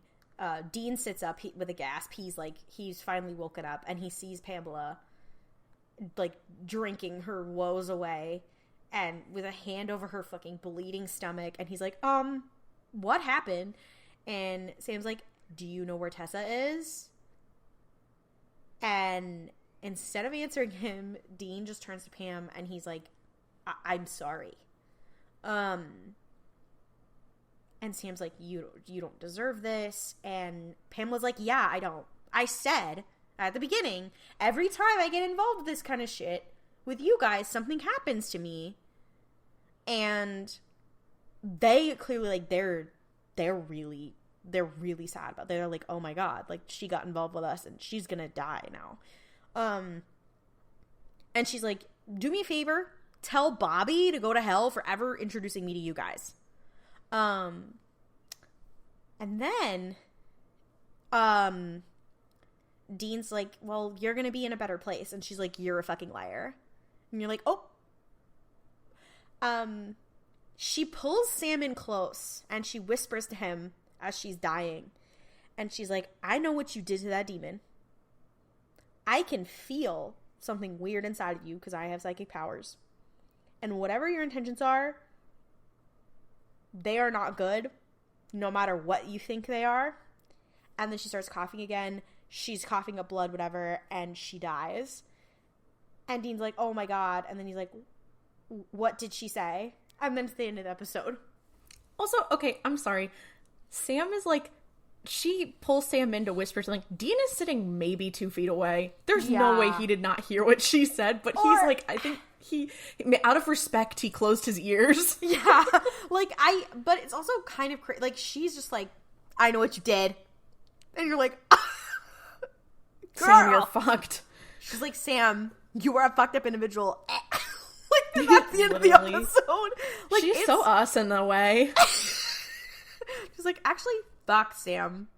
For real. Like, this episode is fucking crazy. Like, they're trying to make everybody feel bad in this episode. No, I think these 2 episodes together are very much the, like, let's get it moving in the plot. But also character-wise, a lot goes on here. There's a lot happening. And the next episode is no exception, but it's not for... It is a character episode, but there's development for someone who is... Like, there's development for many characters, but it's also one of the first episodes that we get development for a character that's not Sam or Dean. Yeah. Like, long-lasting development. Yeah. Well, I think this is also where they decide, oh, I guess he's going to be a longer-term character. Yeah. They have decided that by now. Trust. I will get into it. Are we ready to talk about the next episode? I'm so ready. You have no idea. So this episode is season 4, episode 16, On the Head of a Pin. So, it's just, I'm sorry. I can't. It's so, the last half of this episode, I was like screaming, crying, throwing up. Every single thing that would happen, I was like, oh my God. Yeah, literally. Exactly. I have so many notes. I have like my synopsis and my notes written out. It's like I need another monitor. It's crazy. So we start, we're at like the scene of a crash, right? There's sirens going off. There's like car alarms, and there's like, it's gotta be like 10 to 15 cars like just scattered around. And we see Castiel, the man, the myth, the legend, and he walks up and he's like, oh no. And he looks down at the ground, and it's the middle of the night, and there's this young woman, long blonde hair, wearing like this white slip dress, lying on the ground in the middle of the road, and she has this big like red wound, like stab wound in the middle of her chest. And Cass looks down, and he looks very sad, and he's like, goodbye, sister. Which bye, sisters. Because then I was bye, like, sisters. bye, sisters. Bye, sisters. I'm like, Tati Westbrook is screaming, crying, throwing up. Castiel did it first and better. Also, when he walks in, like, all of the alarms are blaring, and then he silences them all, and I'm like, so true. Yeah, he was getting overstimulated. They do, while all these like car alarms are going off, he lifts his hand and it all just stops. But he says bye to her, he walks away, and then we see, like, a bunch of paramedics and police officers, like, run up and start tending to this woman, and the camera slowly pans out, and, like, a light flickers, and you see that burned onto the ground underneath where this woman is laying is a huge pair of, like, angel wings. And it's a really cool shot. And then it's, like, supernatural. Cool, it's reminiscent of the first time that we see Castiel and we see his big ass wings, but she's dead. Also, I would say this is the first episode about Castiel. I agree. I think this is the first, like, Cass episode. It's Cass-isode? We'll work on it. We'll workshop it. A blast from the Cass. No, that's stupid. That's something that the Dean wants. We come back into the episode. Sam is driving, and it starts with this really weird, like, tracking shot from the front of the Impala, and it looks like it just shows the road in front of them, and it looks like they're driving down the middle of the road. It's really weird. Like a POV shot from the Impala, and then it cuts Sam is driving, Dean sitting in the passenger seat, and they're leaving Pamela's funeral, and Sam is like, yeah, and we're gonna go meet up with Ruby. She has some leads on the next, a seal that might be broken. And Dean's like, yeah, like, okay, whatever. And Sam's like, listen, I know she's not exactly on, like, your Christmas list or anything, but Ruby is trying to help. And he's like, honestly, Sam, I don't care that we're hanging out with Ruby. Like, that's fine. But I'm tired, okay? Like, I'm tired of this. He specifically is like, I'm tired of, like, losing all of our friends. And that was so sad to me, because, like, we haven't even gotten to Charlie and what's his name? The little prophet. I love him. Kevin. We haven't even gotten to, like, some of their friends' most devastating moments. And I'm like, oh. It's fucked. Yeah, but Dean's like, yeah, I feel guilty. Like, the only reason that Pamela died was because we dragged her into it. And I'm tired of our friends dying, and I'm tired of losing people. And Sam's like, well, don't be tired. Get angry. We need to do something about this, and we can do something about this. Like, let's do it. Then it cuts to them opening up the door to a motel room, and Dean goes, home sweet home. And who's standing there? Frickin' Uriel, who, if you'll remember, is the angel enforcer, and who's also standing in the back all minxy like Castiel. He's really femme fatale. He literally, I need Cass in, like, a leather bodysuit. I'm sure someone's drawn it. I'm sure someone has. Also, in that book I mentioned, Angels Before Man, Uriel, they have a really interesting exploration of Uriel, and I was like, and we're just talking about these episodes of Supernatural? That's crazy! Anyway. But Uriel is like, okay, we need you to do something. And Dina's like, we just got home from our friend's funeral, so can you stop pushing us around like chess pieces for 5 goddamn minutes? And they're kind of like have this little beef, and Cass is like, no, like, we don't want you to have to do this. And he's like, oh, our friend Pamela, you remember her, Cass, right? Because you blinded her. Yeah, I'm sure you remember her, whatever. And Cass is like, listen. Cass looks like fucking, like, Snoopy with his tail between his legs when Dean says that. He's like, well. Yeah. But Cass is like, no, like, I swear we don't want you to have to do this. Like, we wish we could leave you alone. And Uriel's like, I don't. It doesn't really matter. Like, we brought you back, and, like, we are going to use you. You are basically exist at our whim. And Dean's like, no, like, fuck that. That's stupid. And he's like, well, sorry. You don't really have a choice. Which is crazy, because I'm like, we gotta stop letting Uriel lead the charge, guys. Like, that's what this episode is really about, is like, well, Uriel, like, girl. He's not a people person. But basically, Uriel is like, okay, so here's a tea. 7 angels have been killed, all from our garrison. which is where we kind of start learning about, like, the structure of how the angels work. So they have, like, garrisons, like, little groups of angels who battle or whatever. But he's like, okay, like, 7 members of our garrison have been killed. And Dean is like, oh, is it demons? And he looks and he kind of nods his head. And they're like, okay, so what? You want us to kill demons? Don't you think something that can kill angels is above our pay grade? And Uriel's like, well, we don't know what demons are doing it. And Cass is like, yeah, once you just need to find who it is, and then we'll take care of it. Like, yeah, and Uriel's like, oh, we can handle the demons, thank you very much. I'm like, girl, get a grip. But they're like, okay, so, like, you want us to, what, do an investigation? Like, don't you guys have Alistair, like, imprisoned? Why don't you just ask him? And Cass is like, well, we did, and he's not talking, so, yeah. And Dean's like, yeah, well, good luck torturing him. And they're like, Uriel's like, well, that's why we came for you, because we thought if we can't get the best torturer, we get his student. And Dean's like, girl, I'm not gonna do this. And he looks at Cass and he says, you can't ask me to do this, Cass, not this. And again, you're like, why is he looking at Cass like they're already best fucking buddies? He's like, no, my beautiful wife, why would you ask me to do this? Yeah. Like they're not that close, but already they're like, this is such a betrayal. Yeah. What are you? And then Uriel's like, well, we're not really asking. And then you hear the sound of wings flapping, and Sam is standing alone in the motel room, and he's like, damn it, like, they took my boy. Fuck. This is not the last time that this will happen, where angels, especially Cass, will just take Dean somewhere, and Sam is like, fuck, like, what the hell? Yeah.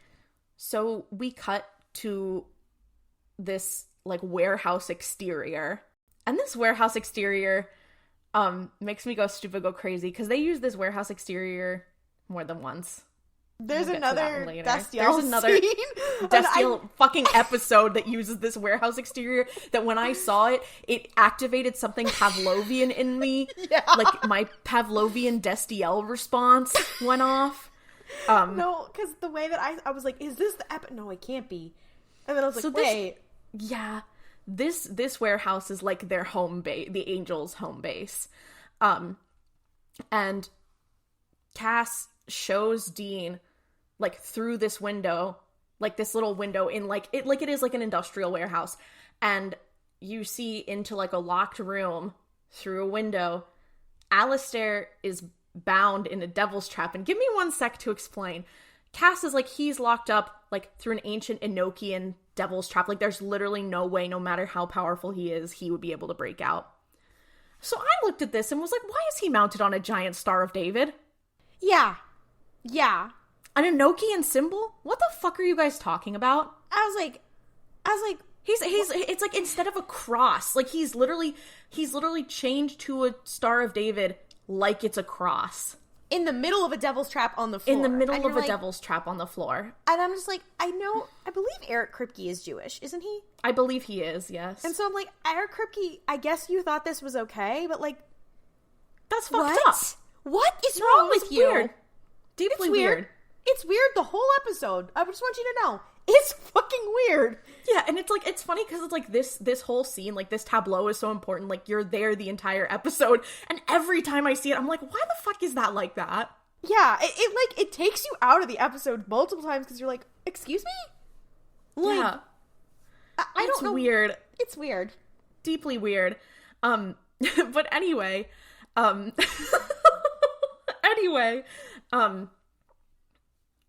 so they're like, yeah, Alistair's not going anywhere. He is trapped. And Dean's like, okay, great. So where's the door? And Uriel's like, what do you mean? You're not leaving. Like I said, you don't have a choice. Like, you exist at our whim. You are here because we brought you back. You need to do this. And Cass is like, I'm really sorry. Like, we literally had no choice. We had to ask you. We need to find this information about who's killing the other angels. And Dina's like, can I please speak to Castiel alone? Can I speak to Cass alone? And Uriel's like, I'm gonna go seek some revelations from our superiors. and leaves. And I remember being like, he wants to talk to Cass alone. Should we all kill ourselves? No, he's like, I don't want to witness this gay shit. Anyway, he's like, I need to talk to Cass alone. And you're like, again, you guys aren't supposed to be that close. Ow. But he also, there's also a scene in this part where Uriel is like, you know, you're defiant. I think I'm starting to like you, to Dean. And Dean's like, okay, whatever. So Uriel leaves and is like, I'm going to go receive revelations from our superiors or whatever. And he turns around and he goes, you know, Cass, I'm starting to think you might be the funny one between you and Junkless over here. And Cass is like, says completely straight face, Uriel's the funniest angel in the garrison. Ask anyone. I feel like this is one of the moments that starts when people really liked Cass as a character, because he would just say shit like this. Well, people really liked Cass, like, from the moment he appeared, but this is just building on. Yeah, like this and it's funnier in Enochian stuff. Like, these are, like, classic Cass lines. I mean, like, what do you mean? Uriel's the funniest one in the garrison. Like, just completely... I'll give Misha this. The performance was on point. Yeah. Hate to give him cred, but... So, Dean is like, what the fuck? Like, I can't do this. Why are you letting him order you around? Like, you can't make me do this. And Cass is like, well, my superiors were beginning to doubt that I could do this because I was becoming, I was getting too close to the humans in my charge. This would impair my judgment. So you're telling me they've had maybe like 3 or 4 conversations, like actual conversations that aren't just like, here, do the mission. And his fucking bosses were like, we're demoting you because you're a gay ass.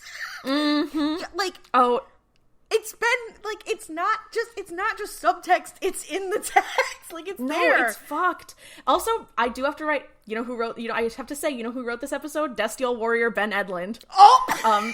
So he meant it. What do you mean? What do you mean? What do you mean? Mm-hmm. So Dean is like, no, like, you don't get it. I can't do that. And Cass is like, well, you have to. You can. And he's like, no, you don't understand. Like, I will go in there, and you're not gonna like the man who I come out as. Which, again, is very significant, because you're like, so you're telling me that he would be embarrassed. I mean, I think in general he would be. But, like, he would be embarrassed that Castiel specifically would see him as a fucked up individual if he came out. Like, he doesn't want Cass to see him that way. And I think also there's something to be said about Dean seeing Cass in this light, because Cass is an angel. Cass is the one who saved him. So it's like, even though they haven't really talked all that much, they still have this connection that Dean knows about and feels, which is just also makes it crazier. Yeah. Because it's like, you would think that with that logic in mind, it's like, okay, it's less crazy because that's how he's thinking of it. But then it's like, no, it's actually more crazy. Anyway. It's fucking crazy. But so Dean says that, and Cass looks at him and he says, for what it's worth, I would give anything not to have you do this. Hello? this whole scene is so fucking good. It's so good. And the way that they're acting it as well, and they're like not looking at each other when it's happening. They're like, the angst is real, whatever. Like, he's like, for I would give anything. You're like, what the fuck? No, what it's the like, fuck? No, because it's like, Cass is like, yeah, my superiors are starting to doubt my judgment, and then cut 2 seconds later, I would give anything so you didn't have to do this. It's like, yeah, okay, I get why they're doubting your judgment, dog. Like, I would give anything so that you don't have to, like, do something that would tarnish your own soul. Oh, fuck. We cut, and Dean is walking in to this room that Alistair's in, and Alistair's being a real shithead, and he's like trying to fuck with Dean, and he's singing like cheek to cheek as Dean walks in, and they have like all these like torture devices and instruments laid out, and Dean starts kind of preparing stuff. He's got holy water, he's got all this stuff, And Alistair's like, ooh, I think you're scared to do this. Like, I don't think you actually want to torture me. I think you're scared to do it. And Dean's like, well, I'm here, aren't I? And he's like, not all of you. You left part of you back in the pit. Why did I just think, yeah. I'm finna be in the pit? Yeah. But I'm finna be in the pit is so Dean. I think we made a joke about that on this podcast. But Dean is like, Alistair, like, you've tortured me a lot. And when I was in hell, I could still dream. And every dream I had was about this moment and getting to do this to you. And Alistair's like, I don't actually think you want revenge for yourself. I think you want revenge for everything that I did to your father, John Winchester. And Dean starts getting angry. And he pulls out this, like, needle, like a hypodermic needle, and fills it up with holy water. And he's like, okay, you ready to go? We cut. He's like, the only person who's allowed to hate my dad is me. Mm-hmm. So true. We cut back to Sam. He's in the motel room. Ruby rushes in. And she's like, hey, girl. Now, so what's up? Wait, you said Ruby rushes in. I was like, Magnus rushes in. I thought the exact same fucking thing. We can't be on our Taz balance game this episode. This can't be happening. This is going to be the longest episode of the show ever. So Ruby walks in and she's like, okay, I have a plan. He's like, Sam's like, I need you to find Dean. I need you to help me find Dean. She's like, I don't really see what the problem is. Like, they've got Alistair locked up. And if Dean can get the information out of him, I don't know why that's a bad thing. Because, like, everybody wins, right? Good guys get the info. Allie's locked up. And Sam's like, no, you don't get it. He can't do it. And she's like, what do you mean? And he's like, Dean is not strong enough to get this information out of this guy. Something changed about him and he just can't do it. So we're seeing that like Sam's belief that Dean is not strong enough like is true and is happening. Well, and it's also kind of a revelation of like, it's not a revelation. It's kind of, like, it's not just that he's not physically strong enough or like powers, like he's mentally not strong enough. Mm-hmm. Yeah. It's fucked. So Dean, we cut back, Dean and Alistair are having their back and forth. So Dean's like preparing all this stuff, but he hears like him talk about John and he takes pause and he's like, what do you mean? Like, what did you do to my dad? And Alistair's like, well, it's really fucked up because I really thought that John was going to be the one to break. I did all the same things I did to you, to him, and every day I would ask him if he was ready to like let go and start torturing people himself, but he never broke like the way you did. He lasted like a really long time. I don't remember the exact like number of years, but it's like a crazy amount of time. And he's like, but you, Daddy's little girl, he broke in 30. And I was like, don't misgender Dean Winchester. Fuck you. Listen, he's the what is girlhood but being Dean Winchester? Dean Winchester and his, listen, I'm just putting this in my Dean Winchester is textually trans file folder. Exactly. And that transphobia exists in the Supernatural universe. Alistair is the first canonical transphobic character. We're all on the same page. Exactly. Okay. So Dean is like, basically like, fuck you. And he goes to inject him with this syringe of holy water. And outside, you hear, like, we cut outside and you see Cass and he is like looking just deeply upset. And you can hear Alistair like screaming as he's being tortured. Then we cut again. We're back at Sam and Ruby. And Ruby is like, okay, I have this spell. So basically they set a map on fire and she says some words in Latin. And the map shrivels away. It like catches crazy on fire. Shrivels away to just a point. And she's like, okay, that's where Dean is. and let's do it. Let's go get him. And Sam is like, I think I need it. And she's like, Sam. And he's like, no, it's been weeks and I need to be stronger to do this. And she's like, are you sure? Okay, like, we can do that. And they start, like, making out, and she's kind of, like, up in his business, and they're kissing, and then she's like, here, it's okay. She cuts open her wrist, and he starts drinking her blood. And she's, like, looking at him, and she's smiling, and she's petting his hair, and the whole time she's like, it's okay, Sam. It's gonna be okay.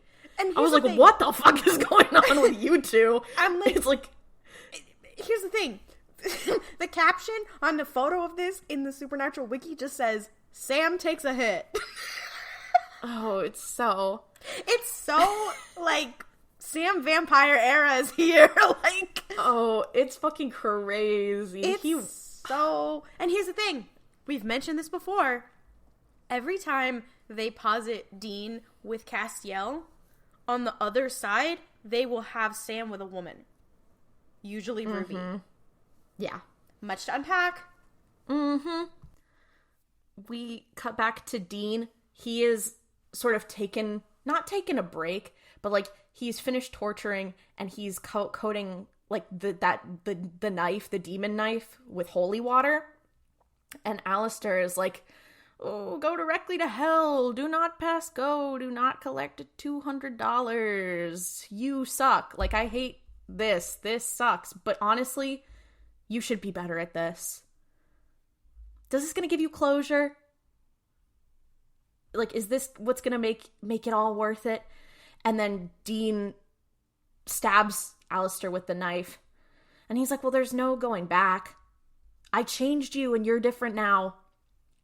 And Dean's like, okay, sure, but now it's my turn. But we cut to, like, as this conversation is happening, because this is in, like, a warehouse, this is, like, a room that has a bunch of pipes in it, we see one of the screws on one of the pipes start undoing by itself, and a drip of water starts falling down onto one of the, like, the outer circle of this devil's trap, so slowly eroding at it. Outside of this room, Cass is sitting there. He's hearing, like, Alistair screaming, and he just looks perturbed. Like, he is not happy about whatever this situation is. And suddenly the lights start flickering. And who's there but Anna, who, if you'll remember, was the angel who, like, had lost her memory and, like, lost her grace because she rebelled and now has it back. But she looks the same, and Cass is like, oh, I thought your vessel got destroyed. And she's like, yeah, well, I was able to make, like, a duplicate of it. Which is like, okay. It doesn't make sense with the lore of vessels in this entire... No. And it doesn't make sense later. I feel like this was probably before they thought the whole angels thing was going to be so important to the lore. Also, remember, Anna is the character who we said was major foreshadowing for Castiel. And when we said that, we meant that fucking literally, because they say it word for fucking word in this episode. She's literally passing the Dean baton to Cass. She's also the angel. She's the first angel that Dean fucked. Ugh. So she's like, hey. And he's like, you know, I, like, have orders to kill you, right? Like, I'm gonna kill you. And she's like, I don't think you will, because Uriel's not here. You're not the enforcer in that way. And he's like, kind of nods in agreement, and she's like, why are you doing this? Like, you know this is wrong. As they're hearing Alistair's screams getting louder and louder, she's like, you realize that this is not right. And he's like, well, no, it's the will of God. It's God's work. And she's like, Cass, do you really think that God, that our Father would want this to happen? Do you really think these orders are coming from God? And he kind of is, like, looking away, like he doesn't want to listen to what she's saying. And she's like, I know what you're feeling right now. And she puts her hand on his, and she's like, I know what you're feeling right now. It's doubt. These orders are wrong.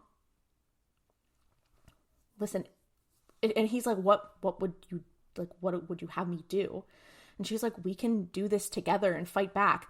And he looks down at her hand and he pulls his hand away and he's like, I am nothing like you. You need to go away. And she's like, okay, and disappears.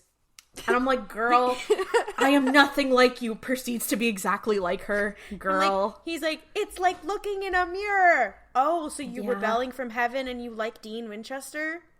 Mm-hmm. That's so crazy. Mm-hmm. I already know what you are. And again, it's in the text of the show. A part of the person who rebels from heaven is also the person that Dean Winchester fucked in the back of his car. Explain that. They're so casual coded in that way.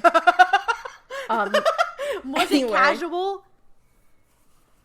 Well, maybe between Dean and Anna, yeah. Well, it's kind of casual, but yeah. So we're back inside the interrogation room, and Alistair is like not giving it up, but he's like, Lilith was like, Lilith had a reason to get to you though. Like, I'm happy it was you because Lilith wanted you in hell. Like, she was after you. And Dean is like, oh my god, shut the hell up, and pours a bunch of salt down his throat. And I'm like, maybe it's crazy. It's just me, but I'm like, Dean, I feel like your torturing techniques really could do better. Like, if this was what hell was like, I feel like I'd probably have been okay. Like, I'm kind of like, Dean maybe is just a pussy. No, literally. Like, I'm like, okay, listen, and I know I've never been tortured before like that, so it's not fair. Like, maybe I can't comment, but I digress. Sorry to Dean or whatever, but I would have got his ass. Yeah, I would have been fine. So we see Sam is driving like 1,000,000 miles an hour down the road trying to go to where Dean is. And Alistair starts doing like this voiceover where he's like, it was supposed to be John that started it all, but it was you. I never expected it to be you. And Dean's like, I don't want to listen to this. Like, but what do you mean? Because Dean keeps going between being like, I don't want to listen to your bullshit, but also, what are you talking about, though? Because I do really want to know, is the thing. He's like, hello? Well? Don't talk. Actually, tell me. But Alistair basically tells Dean, he's like, the first seal was broken when a righteous man spills innocent blood in hell. So, we thought your dad was going to do it, but it was you. You're the one who broke the first seal. And when the apocalypse comes, that's your fault. Fucked up. As this moment of realization is happening, and Dean is like, clearly is like, no, like, that can't be. But he doesn't really have time to process, because that dripping that had been coming from the pipe finally washes away that section of the devil's trap. And then Dean is like, no, like, you know what? Even if you are telling the truth about the apocalypse, you won't be there to see it. And he turns, like, to go hit Alistair, like, with a torture implement. But Alistair's, like, free and starts beating the shit out of Dean. Like, beating the shit out of him for real. Like, he's choking him up, like, thumb right to the trachea. It's crazy. He is, like, it's, like, violent. But he's basically being like, you didn't learn well enough from me. You still kind of suck at this whole torture thing. Whatever. And what happens? Who comes in? But Cass, and he, like, stabs him with this, like, they start fighting, right? And he's like, I gotta protect my man. And, like, he stabs him with the demon knife, but I guess misses his heart, because Alistair's like, oh, that was close, but you missed. Which I'm like, it's so stupid that suddenly they were like, you could stab them anywhere, but then it's like, oh, it's actually just the heart. Because that's not how it worked. I think for Alistair, it's like, he's a more powerful demon, so you gotta, like, get his ass better, I guess. Yeah. I think it's, like, that's why Dean was able to just, like, torture him with it, rather than, yeah, like, I guess that's true. It just killing him straight up, I think, because he's, like, a more powerful demon. I'm guessing. This show is not consistent. That's fair. He has this knife inside of him, and he's like, oh, whatever, you missed, you fucker. But Cass reaches out his hand and starts, like, straining and twisting, and we see the knife is getting, like, pushed into him and is, like, twisting around inside of his body, and it looks very painful, but Alistair, like, grabs it and pulls it out and starts attacking Cass, and they're fighting, and then I had, like, a trauma response when this happened, but I know exactly what you're talking about. It's the same thing. So Alistair, like, Cass is getting, like, they're pretty evenly matched, but Alistair, like, grabs Cass and pushes him up against a wall, but the wall had, like, a hook on it. I don't know why, like, I guess it was, like, a hook that you hang things on, but it was sharp enough. But he basically impales Cass's back, like, on this hook, and I was like, oh god, it's the rusty nail. It was foreshadowing. Fuck. Oh my god. But Cass is, like, stuck on this hook, right? And he's like, you know, I might not be able to kill you. I haven't figured out how to kill angels yet. But I can send you back to heaven. Which is so crazy, because imagine saying, I'll send you to heaven to someone is a way to be like, I'm killing your ass. It's like, genuinely, this show is so fucking ridiculous. So he starts, like saying these words, this Latin incantation, and Cass is looking at him and is clearly trying to, like, focus, but his eyes start lighting up with this, like, white light, and it's the same white light that we saw with Anna's grace. And then Alistair starts, like, coughing and falls down, and then is kind of, like, struggling to get to his knees, and we see, like, Cass looks over and sees Sam has walked in, and he's holding his hand up and using his abilities, like his special powers, and he's pushing Alistair up against the wall and is like, tell me the name of the demon who's killing the angels. And he's like, no, I won't. And he's like, no, like, tell me who it is. And Alistair's like, I don't know. And he's like, why are you doing it? And he's like, I don't know. And he starts, like, doing this fucked up thing where, like, Alistair's eyes, like, roll up into his head, but clearly not of his own free will. And it's like, he's suffering. And he's like, okay, it's not demons. Lilith wouldn't stop at just 7 angels. It's not us. It's something else. And he's like, fine, do whatever. Just, yeah, sure, send me back to hell. And Sam's like, oh, I've progressed past that. I can kill you. And I'm going to. And Sam, like, does a little gesture with his hand. And Alistair starts, like, basically looks like he is being electrocuted, like, cartoonishly electrocuted. Like, you can see his bones. And then he kind of sizzles out and collapses. And Cass is just standing there staring at Sam. And is like, bitch, what the fuck? And this role reversal moment is, like, big, because it's usually, like, Dean who's, like, the berserker who's trying to protect Sam. And so, like, Sam bursting in to protect Dean and Cass, who's already a part of the family. Yeah. And being the one who, like, goes overboard, whatever. Like, it's you can feel it's a very big deal. Yeah. And it's clear, like, these last 2 episodes, we've really seen Sam as, like, something's up with Sam. So Dean and Sam are in the hospital. Dean's in a hospital bed, and he looks, like, really fucked up. Like, clearly Alistair did a big number on him. And Sam is sitting there, and Cass walks right by the hospital room and, like, looks in at Sam and looks at Dean and looks really, like, upset.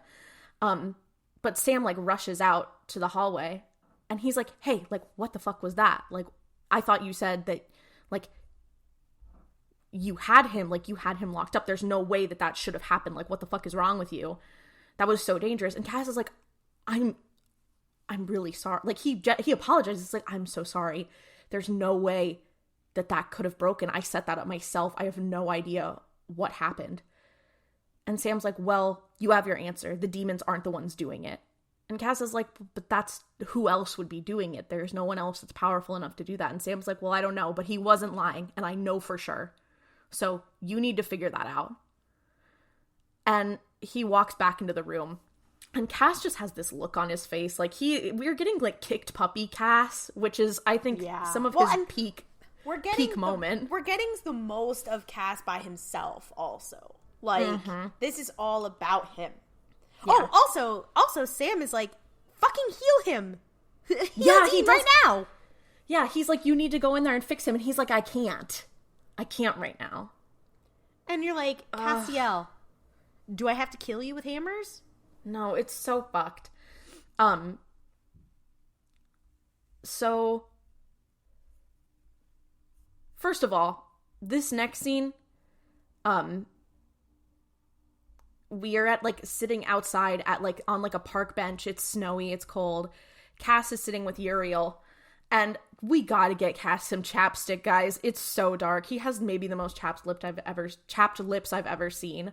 It's literally that, how will he get a kiss? No, how will he get a kiss? For real. So Uriel is sitting on this park bench.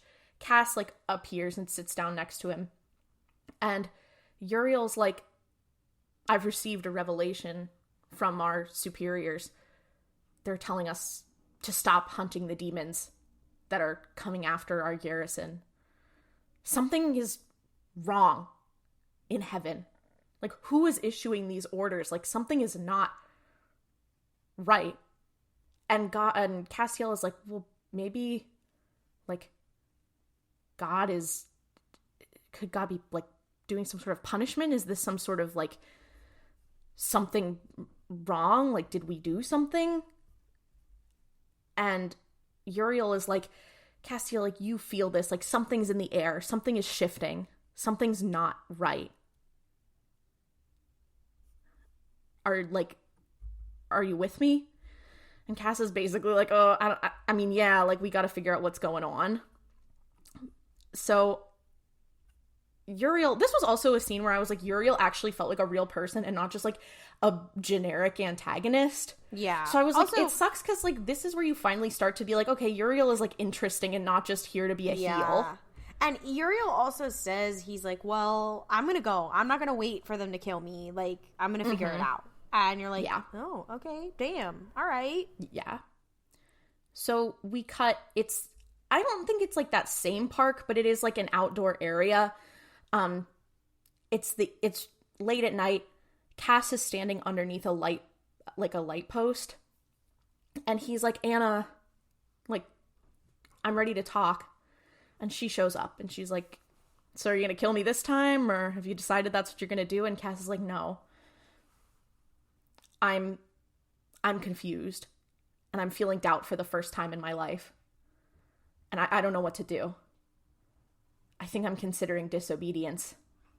And she's like, okay, like, I think that's awesome. You should make your own decisions. That's great. But just so you know, that feeling is gonna get worse. Like, it doesn't get better, but being independent is, like, a good thing. And she reaches out and, like, puts her hand on his shoulder and he flinches away. And she's like, you can do this. Like, this is important for you to do, and it's important for you to figure out, like, what is right and what is wrong and not just follow orders. And Cass is like, I don't know what to do. Like, just tell me what I'm supposed to do. How do I fix this? And she says, I'm not going to tell you. This isn't like old times, because if you'll recall, he used to be in her garrison. But she's like, no, it's time for you to think for yourself. And then she disappears. And I'm like, Anna is really that girl. She is serving. And, like, this scene also, it's filmed, it's directed really well, whatever, and it's like the shots are very memorable. Cass does have this moment where, like, Anna disappears and they're standing next to, like, a drinking fountain that has, like, a little screw on it, and he looks at it and, like, kind of tilts his head and is, like, thinking about, and this iconic Cass head tilt, which you see all the time, where he kind of looks like a dog that you're trying to take a picture of, but he's like, we cut, and he's at the warehouse, and he's looking at, like, the water, like, the valve, like, the leaky valve, and he's like, that's weird. And then Uriel shows up. And he's like, so have you, like, thought about my offer, about, you know, trying to figure out what's going on and, you know, fighting together? And Cass is like, look at this trap. Like, there's no way this trap should have been broken. Like, I set this up myself. Look, but this valve broke. Like, there's no way that should have happened. And Uriel's like, well, maybe Alistair was a lot stronger than you thought. And Cass is like, no, there's no way that he would have been able to do that. The only person who could do that is another angel. And at that point, Uriel is basically also like, well, you know, that's I don't know, that's crazy. And Cass is like, Uriel, you and I are brothers. We've fought together for so long. Tell me the truth. And Uriel's like, well, the truth is that I think we are being punished. I think we've been being punished since the moment from the moment God created them. The moment he created humans, they are a scourge upon this earth. They are terrible. And Cass is like, oh my God, like, why would you, like, it's not humans' fault. Like, what is wrong with you? Like, like, that's ridiculous.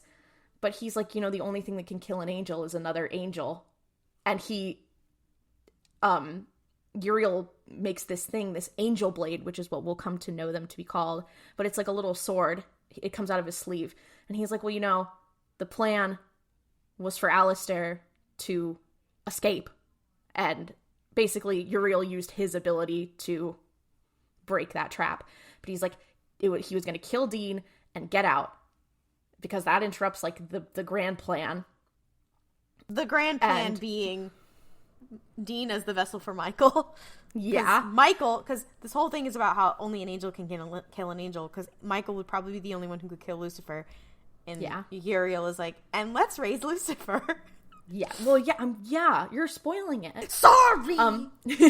But he's basically just, like, mad. He's like, fuck humans. We all hate humans. But he's like, Cass, you should join us. Castiel, you should join us so that we can raise our brother. And Cass is like, wait. Lucifer? And he's like, yeah, because he never bowed to humanity. Like, Castiel, I need you to do this, and we can do this, and when we bring on the apocalypse, like, it's going to be awesome for us. The main thing you need to do is be not afraid. And Cass is like, okay, well, I'm not afraid. And they start fighting, and they're having this battle, and Uriel's like, okay, that's funny, I'm beating your ass. And is clearly, like, kicking Cass's ass. And he's like, listen, there is no God. Like, there's no God issuing these orders. We're all just being played. And then Anna's like, well, there might not be a God, but there is a me, and like appears and stabs him through the back of the neck and kills him. She slays. She slayed. God damn. It was fucked up though, because it was like, I did write down black people, I'm sorry, because honestly, there's never been a black character on this show who has lasted more than like one episode who has had a positive ending or impact on the story. Uriel, I'm sorry, I was just starting to like you, because the other thing too about Uriel is that I'm like, low-key, I think he is like, he came to the wrong conclusion, but he is right that it's like, because we know that it's like, there is something going on, and God is not the one issuing these orders, and there's something fucked up happening in heaven. It's like, yeah, maybe going to Lucifer to destroy all humans isn't the right answer, but like, he's not wrong. Yeah. He's putting the pieces together, he's just not right. But the other thing, too, is that he basically is like, yeah, you know, he implies, too, like, he's the one who killed those 7 angels. Yeah. Because they were all angels that he had asked to join him, who had said no. So the plan was that he was like, if Cass said no, he was going to kill him. And fun fact about this show, Cass was actually supposed to die in that fight. Yeah, I forgot about that. But because he was so popular, they saved him. And then... they changed a generation. But, like, No, but seriously, like, lives were changed. We have to bring up every single time on this show of, like, why do they treat black characters like that? Can we stop? Yeah. The answer is no, because they suck. But this is a reminder. Don't be fooled. This show isn't good. Yeah, absolutely. Then we cut this scene. Guys, this scene made me feel fucking sick to my stomach. This scene is like, I just like, director of this episode, Mark Roll, he said take 5, and they heard change lives, because lives were changed. Yeah, this is going to be one of those things where we go, this is not a good show, but in this moment it is. Dean is in the hospital. He's still, like, fucked up. And he wakes up, his voice is all grumbly, and Cass is there, and Cass is like, are you feeling okay? And he's like, no thanks to you. And Cass is like, well, you need to be careful. And Dean's like, oh yeah, okay, right, yeah. And he's like, well, Uriel's dead. He was working against us. And Dean is, like, surprised. Like, he's like, oh. And he asks Cass, he's like, what Alistair said about me breaking the first seal, is that true? And Cass is like, yeah, like, that is true. When we found out that they had gotten you into hell and, like, what Lilith's plan was for you, we laid siege, but we were too late. It is a righteous man that begins and ends the apocalypse, so you're the only one who can do it. And Dean is like, what does that mean? I can't do this. Like, and Cass is like, well, you know, this isn't the plan. Like, there's a lot going on, and I feel like I also don't know what's happening. And Dean says, I guess I'm not the man either of our dads wanted us to be. Find someone else. And he's, like, crying at this point. Like, he's sobbing.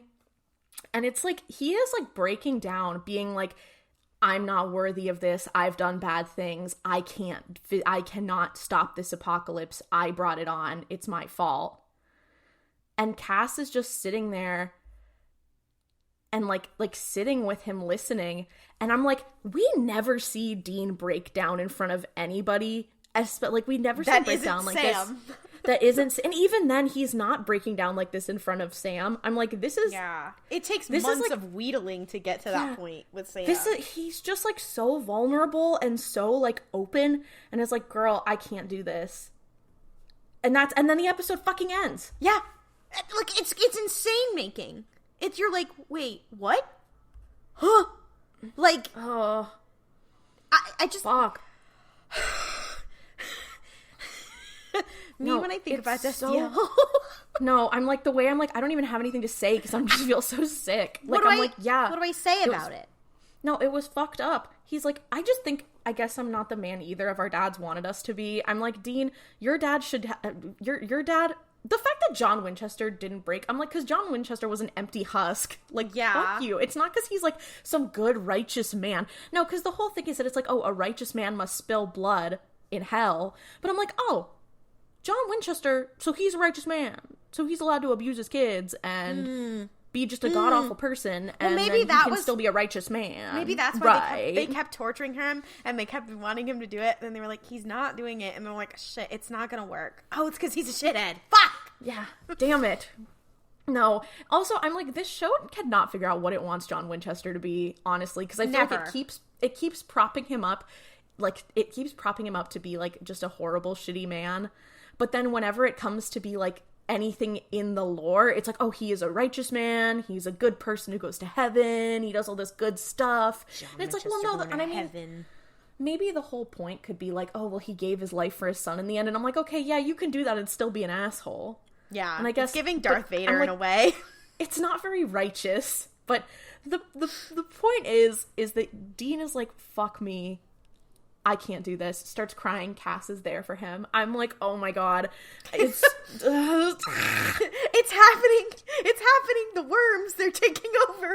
The worms. God. Literally, it's just, and there's so many specific shots of their faces also that are very like iconic. They're using everything. You're just like, what the fuck? Why is it shot this way? Like, what the fuck? Also, was this the episode that was dedicated to Kim Manners? Yeah, that was something I was so. gonna say too. Yeah. Yes. This episode was in memoriam of Kim Manners, who was a writer, and I believe directed a couple episodes as well of this show. And he passed in early 2009, I believe. But we don't have anything else to say other than damn. What Sucks the when fuck? this show is good. No. Because you know it's going to get worse. It's like, it sucks because it's like, I'm going to have to sit through 10 seasons of slop to get to one good Destiel confession, and it's not even good. Fuck. And yet, well, and that's why we're here. So that we can That's why we're that. here. Like, so, yes, so you all can laugh with us.